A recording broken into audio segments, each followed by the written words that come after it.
حضرات علماء کرام، دانشوران قوم و ملت، حضرات اساتذہ، عزیز طلباء، نوجوان ساتھیوں، پردہ نشین مائیں اور بہنیں، کافی دیر سے آپ حضرات یہاں بیٹھے ہیں۔ آپ کے سامنے طلباء نے بھی پروگرام پیش کیا، آپ نے دیکھا، آپ نے سنا، اور اظہار خیال کے لیے آنے والے حضرات نے ان طلباء کی حوصلہ افزائی بھی کیا۔ واقعی ان چھوٹے چھوٹے بچوں نے بہت اچھی تقریریں کی۔ ان کی تقریر کے جو تلفظ تھے، حروف کی ادائیگی تھی، ایسا لگ رہا تھا کہ جیسے کوئی بڑا عالم بول رہا ہو، ورنہ بچوں کی زبان میں حروف کی ادائیگی میں کمی رہتی ہے، شین اور قاف کو صحیح سے نہیں ادا کر پاتے۔ لیکن میں یہاں کے اساتذہ کو، طلباء کو مبارکباد پیش کرتا ہوں کہ آپ حضرات نے کتنی محنت سے ان کو سنوارا، کتنی محنت سے ان کی غلطیوں کو دور کر کے اور مجمع میں لائق اور ہونہار بنا کر کے پیش کیا۔ اللہ آپ کی مساعی جمیلہ قبول فرمائے اور اللہ آپ کو دن دگنی رات چوگنی ترقی عطا فرمائے۔ اللہ ان بچوں کو بہترین عالم، حافظ اور باکمال خطیب اور مقرر بنائے۔ میرے محترم بزرگوں اور دوستوں، میں نے آپ کے سامنے ایک قرآن کریم کی ایک آیت پڑھی ہے، دو تین حدیثوں کو بھی میں نے آپ کو سنایا ہے۔ پہلے قرآن کریم کی آیت اور اس کا ترجمہ، اس کا پس منظر اور وہی آیت کریمہ میرا عنوان بھی طے کر دے گی کہ مجھے آدھے گھنٹے کا جو ٹائم ملا ہے کس موضوع پر اور کس نہج پر مجھے بات کرنی ہے۔ جو آیت کریمہ میں نے پڑھی ہے اس کا پس منظر آپ پہلے سن لیں۔ مکہ کے اندر ایک آدمی تھا، عقبہ بن ابی معیط جس آدمی کا نام تھا۔ اس آدمی کی یہ عادت تھی، اس آدمی کے یہ اخلاق تھے کہ جب کہیں باہر سفر پر جاتا اور گھر واپس آتا تو مکہ کے چند بڑے لوگوں کی، معزز لوگوں کی، سرداروں کی دعوت دیتا تھا۔ ایک مرتبہ کا واقعہ ہے کہ وہ سفر پر گیا اور جب واپس آیا تو چند معزز لوگوں کی اس نے دعوت دیا، اور اسی معزز لوگوں اور دعوت دینے والوں میں آپ صلی اللہ علیہ وسلم کو بھی اس شخص نے اپنے گھر مدعو کیا اور دعوت پر بلایا۔ سارے لوگ آئے، کھانا کھا کے چلے گئے۔ آپ صلی اللہ علیہ وسلم بھی تشریف لائے، دسترخوان لگا، کھانا پیش کیا گیا۔ آپ صلی اللہ علیہ وسلم نے کہا کہ دیکھو، میں تمہارا یہ رکھا ہوا کھانا میں نہیں کھاؤں گا جب تک تو میرے مذہب کو قبول نہیں کر لیتا ہے، اور جب تک تو میرے دامن سے وابستہ نہیں ہو جاتا، جب تک تو کلمہ طیبہ لا الہ الا اللہ محمد الرسول اللہ صلی اللہ علیہ وسلم نہیں پڑھ لیتا ہے، میں تیرا کھانا نہیں کھاؤں گا۔ عرب کے لوگ ایسے بااخلاق تھے کہ گھر پر اگر مہمان آیا ہے اور وہ بغیر کھانا کھائے چلا جائے تو یہ ان کے لیے ڈوب مرنے والی بات ہوا کرتی تھی۔ اپنا سب کچھ وہ داؤ پر لگا دیتے تھے، لیکن گھر آئے ہوئے مہمان کو بغیر کھانا کھائے چلا جائے یہ ان کو منظور نہیں تھا۔ اب وہ آدمی اللہ کے نبی صلی اللہ علیہ وسلم کی شرط کے بعد بہت زیادہ شک و پنج میں پڑا، کیا کروں میں؟ اگر کلمہ نہیں پڑھتا ہوں تو میرے گھر پر آئے، دسترخوان پر بیٹھے اور بغیر کھانا کھائے اٹھ جائیں گے، یہ تو میرے لیے بڑی شرم کی بات ہوگی۔ میں کہیں باہر اپنا سر نہیں اٹھا پاؤں گا، شرم کی وجہ سے میرا سر جھک جائے گا، اور اگر میں کلمہ پڑھتا ہوں تو لوگ کہیں گے ڈر گیا اور نبی کا کلمہ پڑھ لیا، نبی کے مذہب کو مان لیا، وہ عجیب پریشانی میں ہے۔ اللہ کے نبی صلی اللہ علیہ وسلم بیٹھے ہیں دسترخوان پر، آپ کہہ رہے ہیں جو فیصلہ لینا ہو فیصلہ لو اور مجھے اپنا فیصلہ بتاؤ تاکہ میں بھی اپنا اگلا قدم اٹھاؤں۔ عقبہ بن ابی معیط نے کلمہ پڑھ لیا۔ سوچے آپ، دیکھے آپ، اللہ کے نبی بغیر کھانا کھائے چلے جائیں، نہیں منظور، نہیں گوارا ہے۔ کلمہ کا اقرار نہیں کر رہا تھا لیکن کلمہ پڑھ لیا کہ نبی کھانا کھا لے۔ آپ صلی اللہ علیہ وسلم نے کھانا کھایا اور چلے گئے۔ اگلی صبح میں پورے شہر مکہ کے اندر جنگل کے آگ کی طرح یہ بات پھیل گئی کہ عقبہ نبی سے ڈر گیا، جہنم سے ڈر گیا، نبی کی باتوں میں آ گیا اور اس نے کلمہ پڑھ لیا۔ سارے سرداروں کے اندر کھلبلی مچ گئی، ہلچل مچ گئی، اور ہر کوئی جہاں سن رہا ہے اس کے پاس بھاگا بھاگا آ رہا ہے کہ اس کو کہا جائے، اس پر زور ڈالا جائے اور اس کے اوپر زور ڈال کر کے اس کو کسی طرح سے اس کلمے سے انکار کروایا جائے اور کلمہ یہ چھوڑ دے اور جیسے پہلے تھا ویسے ہو جائے۔ مختصر وقت کم ہے، بہت سارے لوگ آئے، اس سے بات کیا لیکن یہ نہیں تیار ہوا۔ آخر میں اس کا ایک بہت جگری دوست تھا، ابی بن خلف، اس تک خبر پہنچی تو وہ سینہ ٹھوکتا ہوا آیا، میرا جگری دوست ہے، میری بات کیسے نہیں مانے؟ وہ آیا اور جگری دوست ہونے کے ناطے اس نے اتنا زور ڈالا کہ وہی ہوا جس کا ڈر تھا کہ عقبہ بن ابی معیط یہ کلمہ توحید کا انکار کر دیا اور باپ اور دادا کا جو شرک اور کفر والا مذہب تھا اس کو اس نے پھر سے قبول کر لیا۔ آیت کریمہ میں اللہ تبارک و تعالیٰ نے منظر کھینچا ہے کہ قیامت کا منظر ہوگا، میدان محشر قائم ہوگا، سارے لوگوں کا حساب و کتاب ہو رہا ہوگا، کچھ لوگوں کو جہنم میں اور کچھ لوگوں کو جنت میں ڈالا جا رہا ہوگا۔ ایسے موقع پر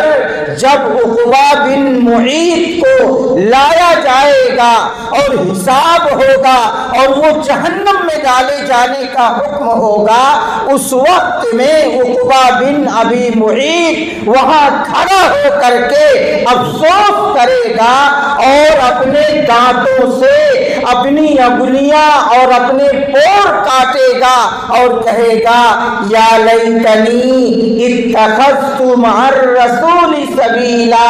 اے کاش میں نے رسول کے ساتھ راستہ بنا لیا ہوتا، رسول پر ایمان لے آیا ہوتا۔ یا ویلتا لیتنی لم اتخذ فلانا خلیلا، ہائے میری بربادی، ہائے میری ہلاکت، کاش کہ میں نے فلاں کو دوست نہ بنایا ہوتا۔ لقد اضلنی عن الذکر بعد اذ جاءنی، اس نے مجھے ایمان آ گیا تھا میرے پاس لیکن اس نے مجھے گمراہ کر دیا۔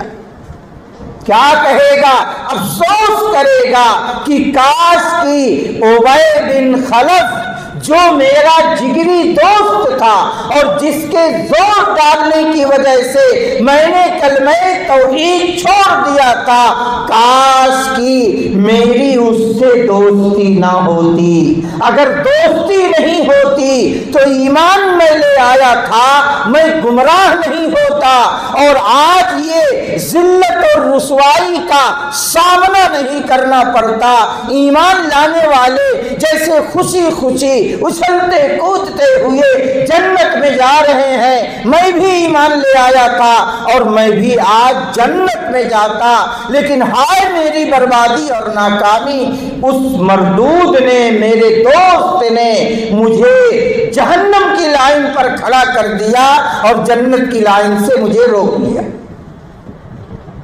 یہ اس آیت کا پس منظر۔ اس آیت کی تفسیر کرتے ہوئے حضرات مفسرین نے لکھا ہے کہ آج دنیا میں ہر ایک آدمی کو یہ جائزہ لینا چاہیے، یہ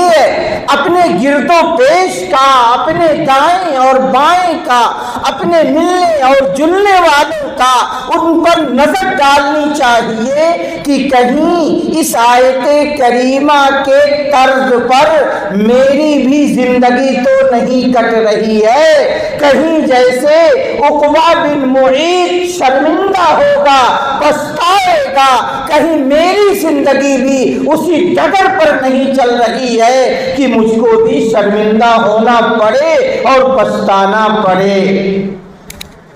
آج ہم میں سے مجھ کو بھی، آپ کو، علماء ہوں، حفاظ ہوں، دانشور ہوں، ملازم ہوں، کوئی بھی ہو، ہر ایک آدمی کو یہ جائزہ لینا چاہیے کہ میرا ملنا جلنا کس سے ہے، میرا اٹھنا بیٹھنا کس کے ساتھ ہے، کہیں میرا دوست اور کہیں میرا جاننے والا ایسا آدمی تو نہیں ہے کہ جس کے ساتھ میں رہنے کی وجہ سے میں مسجد سے دور ہوں، جس کے ساتھ میں رہنے کی وجہ سے میں نمازوں سے دور ہوں، جس کے ساتھ میں رہنے کی وجہ سے میں دین سے دور ہوں۔ جائزہ لینے کا وقت ہے، ابھی ہمارے پاس اس کے حساب کرنے اور طائرانہ نظر ڈالنے کا وقت ہے، اور اگر ایسی صحبت ہے آپ کی غلط آدمی کے ساتھ،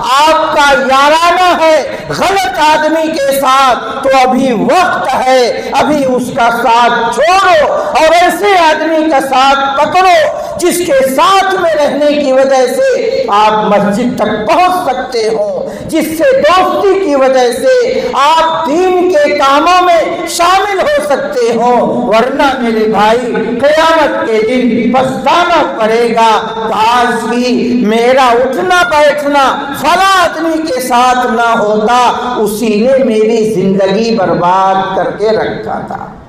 اسی نے میری زندگی کو برباد کر دیا، اس کی دوستی نے مجھے جہنم کے راستے پر کھڑا کر دیا، اس کی دوستی کی وجہ سے مسجد سے دور، دین سے دور، علماء سے دور اور سارے کاموں سے میں دور رہا، اور آج جہنم کے راستے پر کھڑا ہوں اور جہنم کی لائن میں جا رہا ہوں۔ جائزہ لیجیے اپنا، دیکھیے ہمارا ساتھی کون ہے۔ اور علماء کی صحبت یہ سب سے بہترین صحبت ہے۔ علماء کی صحبت کی مثال اللہ کے نبی صلی اللہ علیہ وسلم نے دیا ہے کہ ان کی صحبت کی مثال ایسی ہے کہ جیسے آپ کسی خوشبو اور عطر بیچنے والے کی دکان پر جائیں، عطر بیچنے والے کی دکان پر آپ گئے تو یا تو ایک پھایا لگا دے گا، عام طور پر آپ دکان پہ جاؤ تو دکان والے ایک شیشی گفٹ کر دیتے ہیں، اور گفٹ نہیں کرتے ایک پھایا ہی لگا دیا، آپ کے ہاتھ میں رگڑ دیا، یا ایک پھایا روئی کا دے دیا۔ اور اگر یہ بھی نہیں دیا، کوئی بخیل کنجوس ہے دکاندار، تو جب تک آپ وہاں بیٹھے رہیں گے، کھڑے رہیں گے، آپ کو اس کی خوشبو تو ملے گی۔ یہی ہے علماء کی مجلس کا حال۔ جب تک آپ وہاں رہیں گے، یا تو وہ عالم دین کوئی ایک بات بتا دیں گے آپ کو، دین کی کوئی بات بتا دیں گے جس سے آپ کی آخرت بن جائے گی اور آپ کے لیے جنت کا راستہ مل جائے گا، اور اگر کچھ نہیں بتائے تو جب تک ان کے ساتھ میں آپ رہیں گے، ان کی صحبت میں رہنا بھی نیکی کا اور ثواب کا کام ہے۔ اس لیے یہ مدرسہ آپ کا، ہم سے پہلے لوگوں نے اس کا تذکرہ کیا، یہ مدرسہ یہاں آپ یہ سمجھیں کہ اس پورے علاقے کے لیے نور کا سرچشمہ ہے، یہ مینارے نور ہے۔ یہاں جو رونق، جو چہل پہل ہے، یہ اسی مدرسے کی دین ہے۔ بہت پہلے کی بات ہے، دارالعلوم دیوبند کی بنیاد جب پڑی ہے تو بنیاد ڈالنے والے حجت الاسلام، قاسم العلوم والخیرات حضرت مولانا قاسم نانوتوی رحمت اللہ علیہ نے گاؤں میں جا کر کے تقریر کیا تھا اور کہا تھا، گاؤں والوں سن لو، یہ مدرسہ ہم نے قائم کیا ہے، اب اس کی حفاظت تمہاری ذمہ داری ہے۔ ہم نے قائم کر دیا، ہم نے چشمہ لگا دیا ہے، ہم نے چشمہ کھود دیا، جاری کر دیا، اس کی حفاظت کرنا تمہاری ذمہ داری۔ اور آگے حضرت نے فرمایا کہ لوگوں سن لو، اگر یہ زندہ، اگر یہ باقی رہے گا تو تمہارا اسلام باقی رہے گا، اور اگر یہ ختم ہو گیا تو تمہارا اسلام بھی خطرے میں ہے۔ آج جہاں یہ مدرسے یا اس طرح کا نظام نہیں ہے، وہاں کے حالات آپ سن لیجئے، جماعتیں جاتی ہیں، ان سے کارگزاریاں معلوم کر لیجئے۔ اس لیے میرے بھائیوں بزرگوں، اس مدرسے کو آپ اپنا دینی قلعہ سمجھیں، اس مدرسے کو آپ مینارے نور سمجھیں، اور اس مدرسے کی ہر طرح سے، اس مدرسے کی ہر لائن سے اس کی حفاظت اور اس کی مدد کرنا اور اس کے لیے سارا کام کرنا، اس کے بقا کی ذمہ داری یہ آپ کی ذمہ داری ہے۔ اور یہ چھوٹے چھوٹے معصوم بچے، ان کو معمولی نہ سمجھیں۔ ایک واقعہ میں سناؤں آپ کو، ہمارے ہی ملک کا بادشاہ، بہت بادشاہ گزرے ہیں، محمود غزنوی جن کا نام ہے، اپنے دور خلافت میں ایک مرتبہ رات کے وقت میں اپنے بہت سارے خادموں اور نوکر چاکر کے ساتھ نکلے اور جا رہے تھے۔ ایک جگہ پر نظر پڑی کہ ایک دکان کھلی ہے، اس دکان میں ایک چراغ جل رہا اور ایک لڑکا ہے جو کتاب اس کے ہاتھ میں ہے اور وہ کتاب لا کر اس چراغ کے سامنے کچھ دیکھتا ہے، پھر جا کے بیٹھ جاتا ہے، پھر تھوڑی دیر کے بعد لاتا ہے، کتاب دیکھتا ہے اور بیٹھ جاتا ہے۔ سلطان محمود غزنوی نہیں سمجھ پائے کہ کیا ماجرا ہے اور یہ لڑکا ایسا کیوں کر رہا ہے۔ اپنے خادموں کو بھیجا اور اس لڑکے کو بلوایا۔ وہ لڑکا آیا، اس سے پوچھا تو اس لڑکے نے کہا کہ میں ایک مدرسے کا طالب علم ہوں، دینی کتاب میں پڑھ رہا ہوں، میرے گھر پر چراغ نہیں ہے، اجالے اور روشنی کا کوئی نظم نہیں ہے، تو روزانہ میں اس دکان پر آ جاتا ہوں اور اس دکاندار کا جو چراغ جلتا ہے اس چراغ کی روشنی میں اپنی تھوڑی تھوڑی کتابیں پڑھتا ہوں، دیکھتا ہوں اور یاد کر لیتا ہوں، اور میری کتاب جب تک یہ چراغ جلتا ہے میں پڑھتا ہوں اور کتاب میری یاد ہو جاتی ہے۔ سلطان کو بڑا اثر ہوا، احساس ہوا کہ میرے دور خلافت میں میری عوام کا یہ حال، ایک طالب علم ہے، دینی طالب علم ہے اور پڑھنے کے لیے اس کے پاس چراغ نہیں ہے۔ اسی وقت اس نے فرمان جاری کیا کہ اس بچے کو ایک چراغ دیا جائے اور سرکاری وظیفہ جاری کیا کہ یہ ہر مہینے میں تجھ کو یہ ملتا رہے گا اور اس سے تم تیل خریدنا اور چراغ میں تیل ڈال کر کے تم اپنی پڑھائی کرنا۔ اس طالب علم کے لیے چراغ کا اور تیل کا انتظام کر دیا۔ پھر آگے بڑھا، گشت کیا، گھوم پھر کے گیا، اپنے گھر میں سویا۔ وہ سلطان محمود غزنوی یہ جب کی بات ہے تو 3 مسئلے میں بہت الجھا ہوا تھا،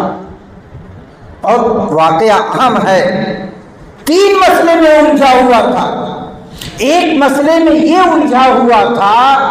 کہ اس وقت کے لوگوں نے سلطان محمود غزنوی اور اس کے باپ کے رشتے میں ایسے شکوک اور شبہات پیدا کر دیا تھا کہ یہ اپنے باپ کی اولاد نہیں ہے۔ یہ شبہات پیدا کر دیا تھا اور وہ اس مسئلے کو لے کر ایک دم بے چین رہ رہا تھا۔ اور دوسری اس کی الجھن کی بات یہ تھی کہ میں کتابوں میں پڑھتا ہوں کہ علماء یہ نبی کے وارث ہیں، تو وہ کہتا تھا میری سمجھ میں نہیں آتا کہ یہ علماء یہ نبی کے وارث کیسے ہیں۔ اور تیسری اس کی بے چینی اس بات میں تھی کہ میں بادشاہ ہوں، پتہ نہیں جنت میں جانا نصیب ہو یا نہ ہو۔ یہ 3 باتیں، باپ کی اولاد ہے کہ نہیں شبہ پیدا کر دیا تھا لوگوں نے، علماء یہ انبیاء کے وارث ہیں، بات اس کو دل میں نہیں اتر رہی تھی، مطمئن نہیں تھا، اور جنت میں جانا نصیب ہوگا کہ نہیں۔ یہ 3 مسئلہ اس وقت اس کے لیے چیلنج بنا ہوا تھا۔ چنانچہ محمود غزنوی نے اس طالب علم کے لیے چراغ کا، تیل کا انتظام کیا، وظیفہ جاری کیا، رات میں گیا، سویا، خواب دیکھا اس نے کہ حضرت نبی کریم صلی اللہ علیہ وسلم تشریف لائے۔ خواب دیکھا اس نے کہ اللہ کے نبی صلی اللہ علیہ وسلم تشریف لائے اور کہا مجھ کو اے سبکتگین کے بیٹے، اے سبکتگین کے بیٹے، وارث انبیاء کی خدمت کرنے والے، اٹھ اور جنت میں داخل ہو جا۔ اے سبکتگین کے بیٹے، وارثین انبیاء کی خدمت کرنے والے، اٹھ، سو رہا ہے، اٹھ جا، جاگ جا اور جنت میں داخل ہو جا۔ یعنی وہ تینوں چیلنج جو اس کا تھا، اللہ کے نبی صلی اللہ علیہ وسلم نے خواب میں آ کر کے ایک مدرسے کے ایک طالب علم کی خدمت کرنے کے نتیجے میں اللہ تبارک و تعالیٰ نے اپنے حبیب کو بھیجا اور وہ تینوں اس کے خلجان کو دور کر دیا۔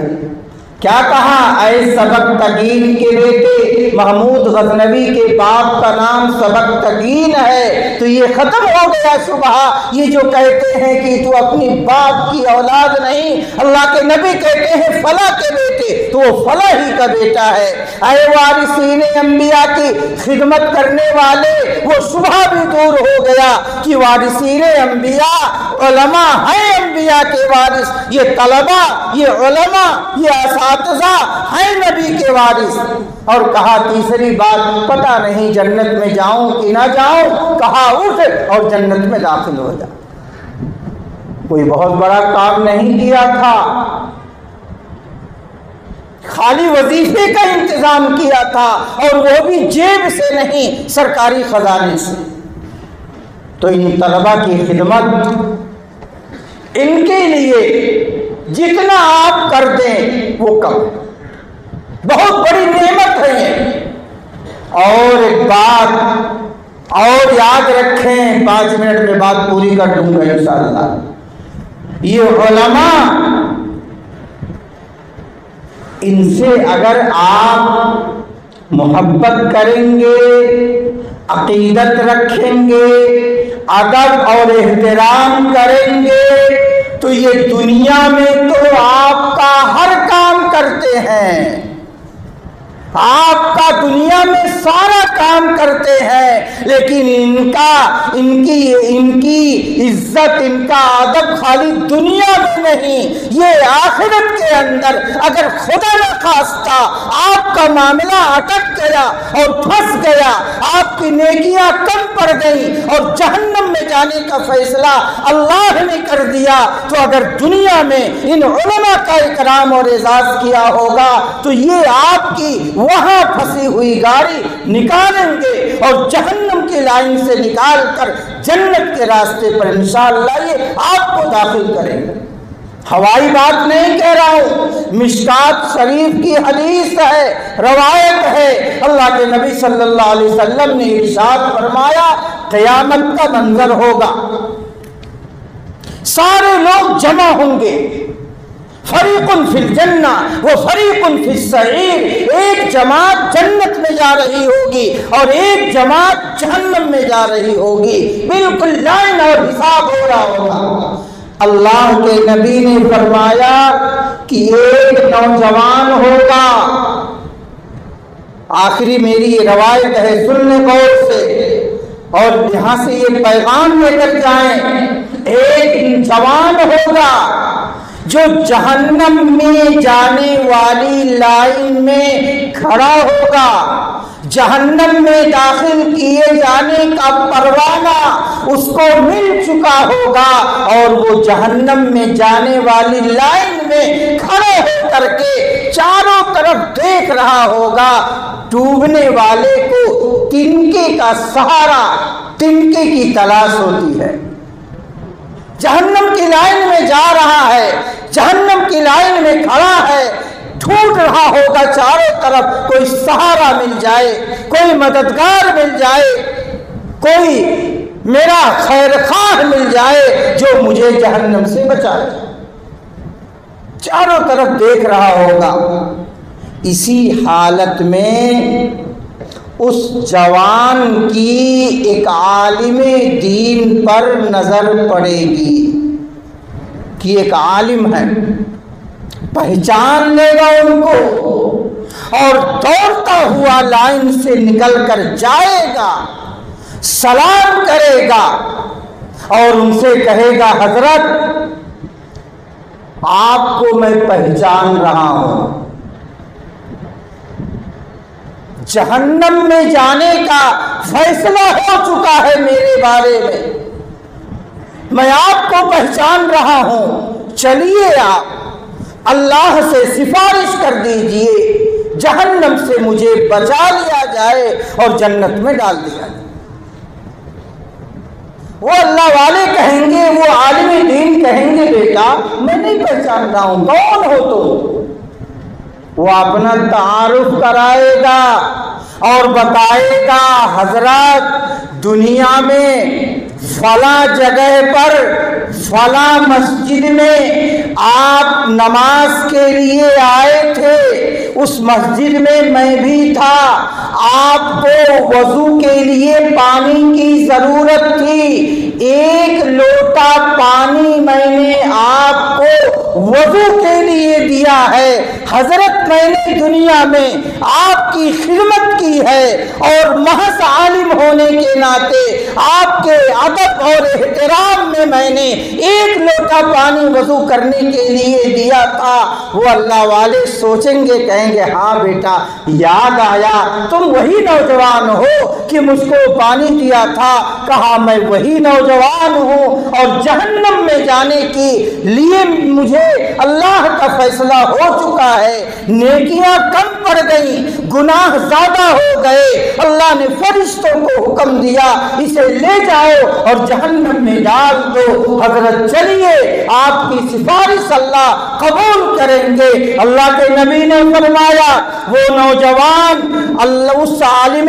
دین سے سفارش کرے گا، درخواست کرے گا اور وہ عالم دین اس نوجوان کا ہاتھ پکڑیں گے اور پکڑ کر کے اللہ کے عرش کے نیچے سائے میں لے جائیں گے اور کہیں گے اے اللہ اس نوجوان نے ایک عالم کی خدمت کیا تھا، اس نے ایک لوٹا پانی مجھے وضو کرنے کے لیے دیا تھا، اے اللہ اس کی نیکیاں کم پڑ گئی، یہ جہنم میں جانے کا حکم ہو گیا ہے، اے اللہ میری سفارش قبول فرما لیجئے اور اس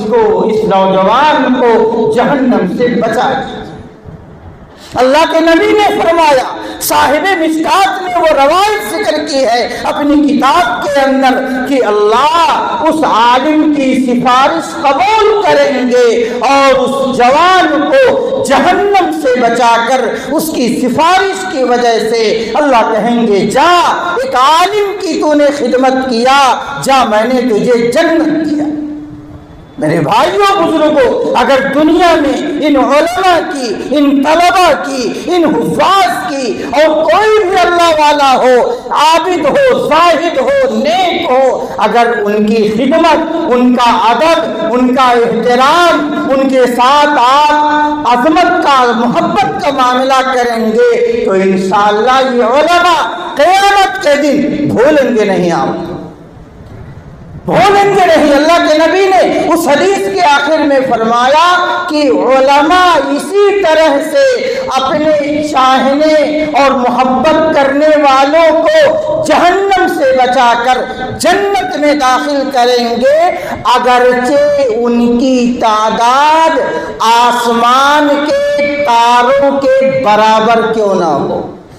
ایک کی نہیں، دو کی نہیں، 10 کی نہیں، 1000 کی نہیں، آسمان کے تارے یہ گنے نہیں جا سکتے ہیں۔ اللہ کے نبی نے مثال دے کر کے یہ بتایا ہے کہ بے حد و حساب، بے شمار، بلا گنتی کے جو بھی علماء سے اور حفاظ سے محبت کرے گا اللہ اسے اس کی سفارش قبول کریں گے اور جنت میں داخل کریں گے۔ اس لیے میرے بھائیو بزرگوں، ان علماء کا اعزاز اکرام، حدیث میں نے پڑھی اکرم العلماء، اللہ کے نبی فرماتے ہیں علماء کا اکرام کرو فإنہم ورثۃ الانبیاء، اس لیے کہ یہ انبیاء کے وارث ہیں، دین ہمارا جو مذہب اسلام ہے یہ قیامت تک چلے گا، کبھی نہیں ختم ہوگا، لیکن نبوت کا سلسلہ ختم ہے تو نبوت کے سلسلے کے ختم ہونے کے بعد قیامت تک کے لیے دین کی رہنمائی کرنا اور امت کو صحیح راستے پر لگانا، فتنوں سے اور گمراہیوں کے راستے سے بچانا۔ اب نبی تو آئیں گے نہیں تو کیا یہ امت یتیم ہو گئی؟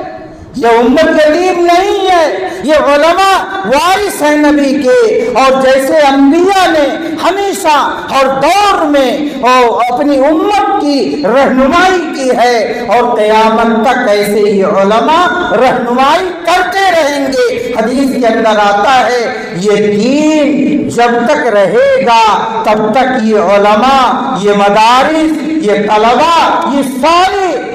اسباب رہیں گے، اور جس دن اللہ کو دنیا ختم کرنا ہوگا تو اللہ پہلے علماء کو اٹھا لیں گے، اس کے بعد قیامت قائم ہوگی۔ لا تقوم الساعة الا على شرار الناس، قیامت جو قائم ہوگی وہ انتہائی بدترین لوگوں پر ہوگی، کوئی ایمان والا نہیں رہے۔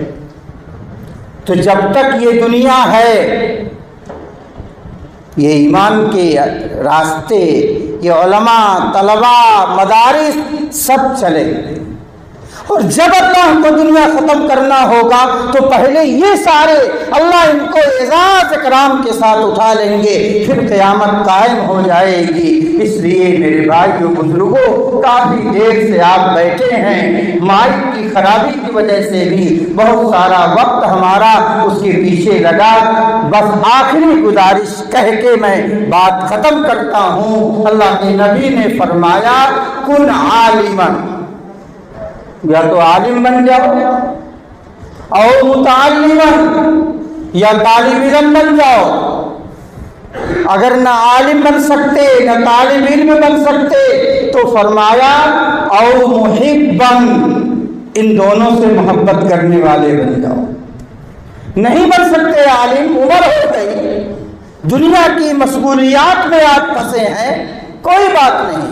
عالم بننا یہ فرض کفایہ ہے، ہر آدمی کا عالم بننا نہیں، محلے میں، گاؤں میں، علاقے میں یہ فرض کفایہ ہے۔ تو اگر عالم نہیں بن سکتے، طالب علم نہیں بن سکتے، محباً، ان سے محبت کرنے والے بن جاؤ، ان کی خدمت کرنے والے بن جاؤ، ان کی عظمت اپنے دلوں میں رکھنے والے بن جاؤ۔ فرمایا او مستمعاً،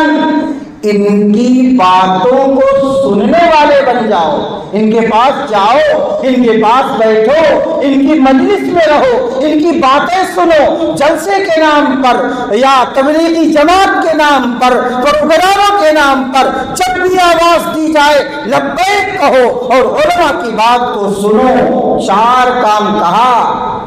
وَلَا تَكُنْ خَامِسًا، فرمایا ان چاروں کو چھوڑ کر پانچواں مت بننا، نہ عالم ہو، نہ طالب علم رہو، نہ ان سے محبت کرنے والے رہو، نہ ان کی باتوں کو سننے والے رہو، ایسا مت بننا۔ وَلَا تَكُنْ خَامِسًا، پانچواں مت بننا، فَتُهْلِكَ،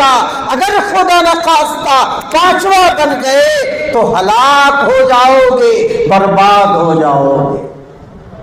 اس لیے میرے بھائیوں بزرگوں، یہ بات آپ یہاں سے یہ پیغام لے کر جائیں کہ یہ علماء، یہ طلباء، یہ مدرسہ آپ کے لیے سب سے بڑی، آپ کی دنیا کی تمام چیزوں میں یہ سب سے بڑی اور قیمتی چیز ہے۔ مائیں بہنیں بھی پروگرام کے اندر آئیں، وہ بھی اس بات کو سنیں، گاہے بگاہے کچھ نہ کچھ آپ ان طلباء اور ان علماء کے لیے ان کی خدمت کرتے رہیں کسی بھی لائن سے۔ اور ایک آخری بات، مائیں بہنیں ایک حدیث سنا دو ان کے لیے، ماؤں بہنوں کے لیے ایک حدیث۔ اللہ کے نبی صلی اللہ علیہ وسلم ایک مرتبہ ایک صحابیہ کے یہاں گئے عصر کی نماز پڑھنے کے بعد، 2-3 منٹ میں یہ حدیث عورتوں سے متعلق ہے۔ ایک صحابیہ بیمار تھی، گئے عیادت کے لیے گئے تو پوچھا، ان کا نام تھا حضرت ام سائب، پوچھا ام سائب کیا ہوا؟ قالت الحمى یا رسول اللہ، کہا کہ اے اللہ کے نبی بخار آ گیا ہے۔ جب آپ گئے تو بہت سارا کپڑا ان کے جسم پر چادر لحاف ڈال رکھا تھا، لیکن بدن اچھل رہا تھا، کانپ رہی تھی، کپ کپی تاری تھی۔ کہا اللہ کے نبی بہت تیز بخار۔ یہ جملہ کہنے کے بعد آپ حضرات بھی سنیں، یہ جملہ کہنے کے بعد حضرت ام سائب نے بخار کو یہ کہہ لیا جائے کہ گالی دیا، یعنی بیماری پر اپنی ناراضگی دکھائی، ناراضگی دکھائی بیماری پر۔ آپ صلی اللہ علیہ وسلم نے فوراً منع کیا، فرمایا، حضرت ام سائب نے کہا لا بارک اللہ فی، اللہ ستیہ ناش کرے اس بخار کا، اللہ برباد کر دے اس بخار کو۔ آپ صلی اللہ علیہ وسلم نے فرمایا یا ام سائب لا تسبی الحمى، ام سائب زبان پر کنٹرول کرو، بخار کو گالی نہ دو، بیماری پر اپنی ناراضگی نہ جتاؤ۔ فَإِنَّ الْحُمَّى تَذْهَبُ خَطَايَا بَنِي آدَمَ كَمَا تَذْهَبُ الْقِيرُ خَبَثَ الْحَدِيدِ، اس لیے کہ یہ بخار یا یہ جتنی بیماریاں ہیں یہ انسان کی زندگی سے گناہوں کو ایسا مٹا دیتی ہیں، ایسا صاف کر دیتی ہیں، جیسے کہ لوہا جب بھٹی میں ڈالا جاتا ہے اور بھٹی میں جلنے سے وہ چکنا ہو جاتا ہے، بالکل صاف ہو جاتا ہے، جیسے بھٹی لوہے کو صاف کر دیتی ہے، ایسے انسانی بدن کو جو بیماریاں پیش آتی ہیں وہ بیماریاں بھی گناہوں کو مٹا دیتی ہیں۔ اس لیے مائیں بہنیں، اللہ نے کمزور دل کی ان کو بنایا ہے، ذرا سی کوئی بات پریشانی والی ہوئی تو جذباتی ہو جاتی ہیں، زبان زیادہ چلنے لگتی ہے۔ یاد رکھنا سارے لوگوں کے لیے یہ آخری بات ہے میری، اللہ اگر پریشانی دے گا، بیماری دیتا ہے، ٹینشن دیتا ہے، تو یہ آپ سمجھو اللہ آپ کو پریشان نہیں کر رہا ہے، اللہ آپ کو تکلیف میں نہیں ڈال رہا۔ یہ ساری بیماریاں، یہ سارا ٹینشن، یہ ساری پریشانیاں اللہ آپ کے گناہوں کو مٹانے کے لیے دے رہا ہے، لیکن دو شرط ہے اس کے لیے۔ ایک شرط تو یہ ہے کہ اللہ کی طرف سے پریشانی آئے تو ہم اس پر صبر کریں، زبان کو پھسلنے نہ دیں کہ ناشکری کی بول، ناقدری کی بول، زبان صبر کرے۔ اور دوسری شرط یہ ہے کہ اس بیماری اور پریشانی کو اللہ کی مرضی سمجھیں۔ دو بات، کوئی بھی بیماری آپ کو ہے، آپ سمجھو گناہ ایک دم جھڑ رہے ہیں، لیکن یہ دو بات کام کرنا پڑے گا، صبر کریں اس بیماری پر، چیخیں چلائیں نہیں، جزا فضا نہ کریں، زبان نہ چلائیں الٹی سیدھی، اور اللہ کا فیصلہ سمجھیں، میرے اللہ کی یہی مرضی ہے تو مجھے پھر کس چیز کا اعتراض؟ میرا اللہ مجھے آج بخار کے اندر مبتلا کرنا چاہ رہا ہے تو کیا پریشانی ہے؟ یہ میرے اللہ کی مرضی ہے۔ ماؤں بہنوں اور آپ حضرات سب سے کوئی بیماری، کوئی پریشانی،